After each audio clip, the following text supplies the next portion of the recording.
Welcome everybody to another episode of Sips and Chill. Hi guys. Hi everybody. We missed you guys. I know we took a little break. We've been on hiatus, but we are back to stay and can't wait to be more frequent. So while we were gone, actually we both had birthdays recently. It's my birthday. And she had the most recent birthday. And I'd like to welcome you to the 3-0 Club. Why that? Why that reaction? Actually, that reaction is not a bad reaction. Okay. I've always dreaded being 30. I always felt like people who are on the third floor, which is what they call the 30s, are old, outdated. Be like, oh my God, you're so old. 30s, how did you get there? And now it's like, hey, hello, I'm one of them. That's the funny thing. I know. We always think that somebody else is so much older and they're over the hill. What we don't realize is time waits for no man, and you will someday be there. But still, welcome to the big 3. I know, because it's actually it's not as bad as everybody thinks it is. I have to say, it's a really, really liberating age. And what I mean is, like, my tolerance for bullshit now is at -0 degrees. Wait a minute, you've just been 30 for about 5 minutes or so. Okay, yo, I'm a pro at this. Anybody tells me something, I'm like, excuse me, I'm 30. What do you mean? Excuse me, I can't go there anymore. Guys, I'm 30. She just turned 30 recently, so she's feeling that sense of, I guess, liberation. But I'm here to tell you that actually that is indeed true.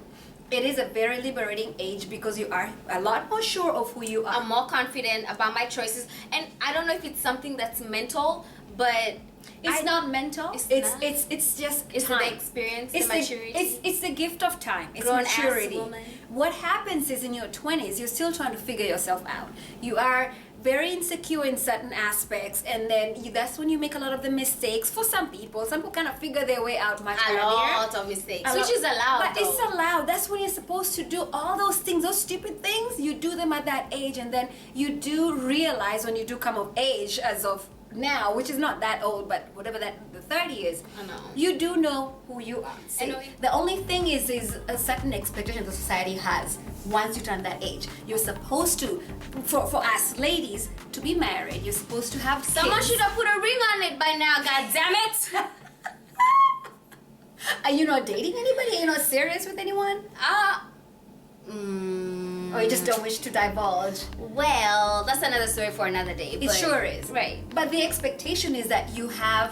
You should have popped one out. You should be married by now. You should be in a very serious relationship. Yeah. And if you're not, people tend to look The questions at I get are, you're so pretty. Are you crazy? What is wrong with you? And then, I mean, it's really... I don't know if it's offensive, but I'm like... It is offensive. Why do you think there's something wrong with me? Because I'm still single in my 30s. Maybe I'm concentrating on my career, or... I don't know, it's just... That, or you just don't, like you said, you don't tolerate a lot of bullshit. So if you're with somebody in a relationship that's not satisfying you, and I don't mean that sexually, I mean bringing to the table what are the ways bring. there? I'm just saying, like, if they're not, they're not up to the task, you just cut them off. You just do, because you at this age, really, you're dating seriously. You're not dating for fun.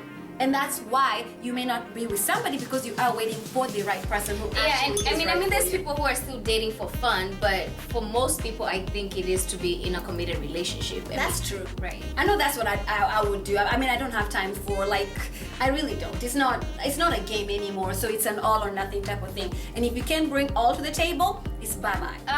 Dating in the 30s. I mean, I have to say it has. Well, you just turned 30. I know, I'm like 5 days in, guys. I feel like I'm an expert of being 30s. Like, just dating in general has changed in the generation that we are in. Of course it has. And I feel like some of it is for the better, but some of it I think is a little bit overboard, like the dating apps. So, like, this Tinder. Yeah, this Tinder. They call Tinder a dating app, but really that's like a hookup market. It's not a dating app. On day one, somebody's like, oh, so where are we meeting up to have sex? And I'm like, oh my God, like... And I think that should be for more of the folks who are in their 20s. Since they're still trying to figure out their life. There. Oh, yes, they are there. There are people who are way over 40 who are still on Tinder trying to look for the hookup. And guys, I'm not on Tinder, so don't be looking for me. Well, another dating app. You can still slide in a DM, but she just won't be found on Tinder. Actually, I find that Facebook and all these other social media outlets, Instagram, Snapchat, are kind of dating apps on the low. Of course they because are. someone is gonna slide in my DM and be like, hey, you're so pretty, I like your videos, you're so interesting. And I'm like, oh my god, thank you, blush. And then the next thing is like, so, are you single? Can I have your number? And I'm like, but who are you? I feel there's something about meeting somebody on a dating app like Tinder or Plenty of Fish. I know so many.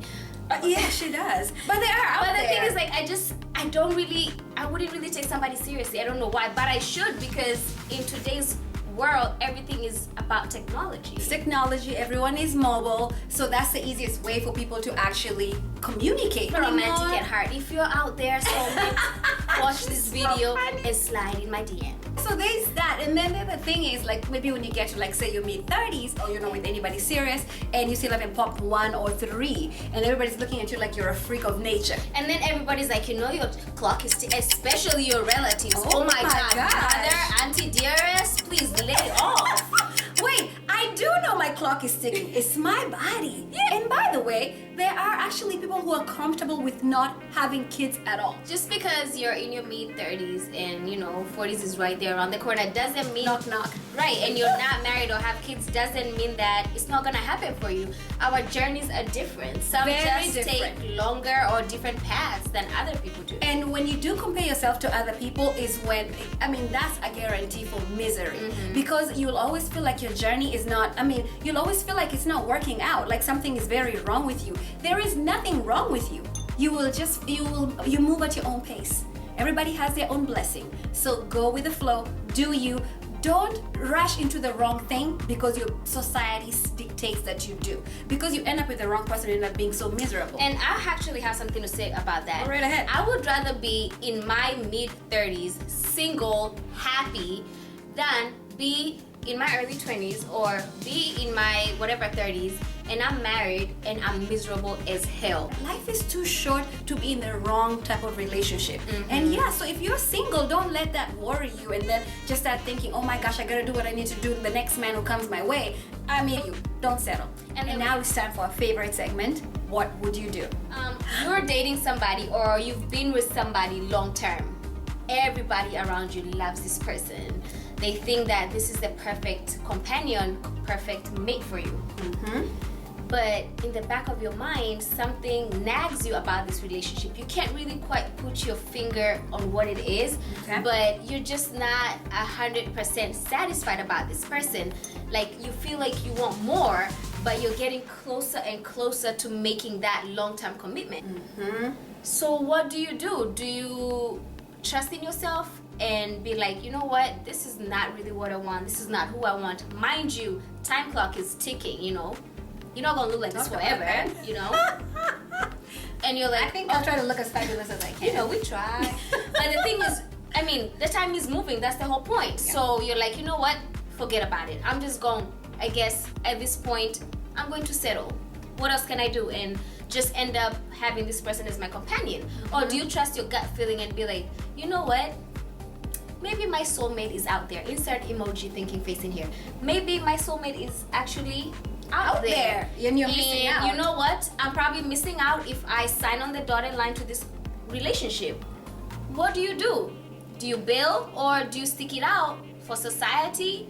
And and deep inside you as well, you're kind of scared. Maybe there's nothing like a soulmate. Maybe you just make the best of what you have. Is there such a thing as a soulmate? When life gives you lemons, you make lemonade.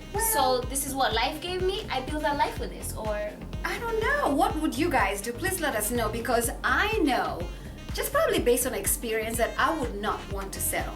I really would not want to. But don't we mostly settle? A lot of us settle for many reasons. There's a biological clock. You probably want to have kids by a certain age. It's not happening. So you're like, you know what? I don't care. I'm going to have the kids by any means necessary. He doesn't have to be in my life as a spouse, but at least I'll be able to have fulfilled that. But personally, I would not do it. If I have that nagging feeling, clearly it's not the right. He's not the right person.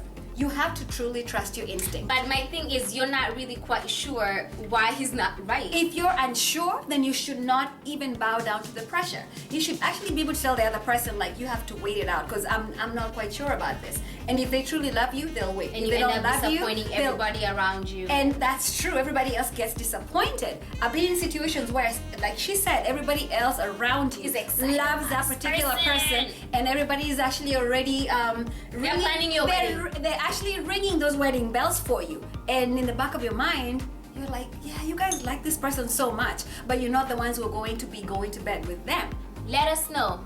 What would you guys do? Yeah, please do let us know. I mean, it's great to be back, and we can't wait to have more segments with you all. And keep sipping and keep chilling chilling. and sip responsibly. As always. Cheers. Cheers.